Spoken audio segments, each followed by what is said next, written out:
My father was a musician. There you go. Good to go. He was a mariachi singer. He's the one who kind of planted that seed in me many, many, many years ago. And I'm handing it down to my children. Being in a mariachi band, it's a cool environment. And the mariachi band to my dad, it means a lot. For him, this was like a big thing in his life. For them to learn those songs and continue to sing them and hoping that they're gonna pass that on to their children, it just makes my heart like melt. It's an amazing feeling. I think you're just pressing random buttons. Yeah, I am. When you're running and you don't have the ball, you can pick it up. And then this is to run. January 16th, he wakes up in the morning, everything was normal. Then he starts playing video games, right? It's a Saturday, and his hand starts swelling up. And then he starts complaining about the pain that his hand started hurting. And then he got to the point where he says, okay, this hurts a lot. So I knew there was something wrong at that moment. But we get to the hospital, and the first thing they do, they start drawing blood. Over the intercom, I hear somebody paging his doctor. They must have said her name 20 times.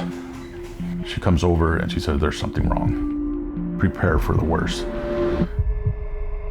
I've heard of leukemia, and I've heard like of cancer, but like you never expect like you're gonna get it, you know? When Diego was diagnosed, I dropped everything to be with him.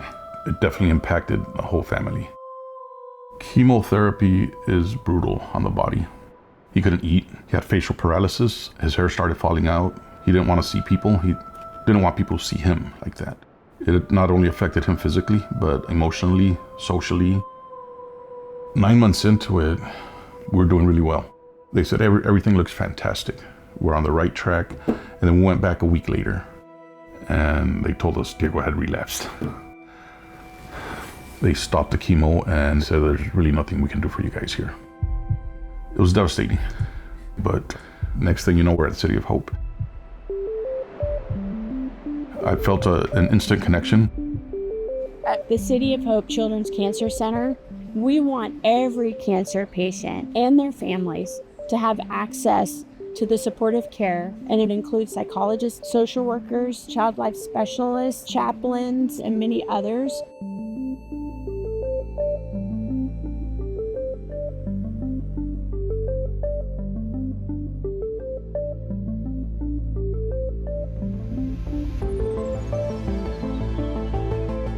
When a person is isolated in a cancer center like Diego was, it's tough being in there. The whole process of going through stem cell transplant is painful, but supportive care makes it a little easier. Diego's dad pulled the physician aside and said, hey, I want Diego to meet with somebody for counseling. And I got to go in and meet Diego. But even though he didn't say, I'm really distressed or I'm depressed or anxious, he was suffering from a lot of side effects. The job of a child life specialist, I think, is to help explain and understand to you better, like what you're going through, what was gonna happen to me. You can't get around that you're in a hospital and nurses are coming in and there's doctors. The introduction of play brings down their anxiety and helps them feel more comfortable in the hospital setting. Davis, the activity coordinator, if one of our immune systems was like too low and we couldn't leave our room, he'd have us like play a game through the window, which was kind of cool.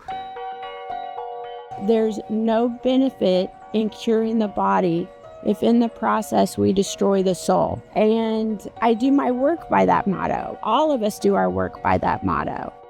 That it's not just about curing cancer, it's curing cancer and moving that patient to where they can live their life well. The nurses were really nice. They had this board up on the wall, and every day that they came to do us counts, they would write the number up there and almost there, and and we kept getting closer and closer, and we knew that once we got to a certain number that we were gonna go home. It gives us inspiration for the kids that we're working with right now. It's really exciting to see people achieve those goals.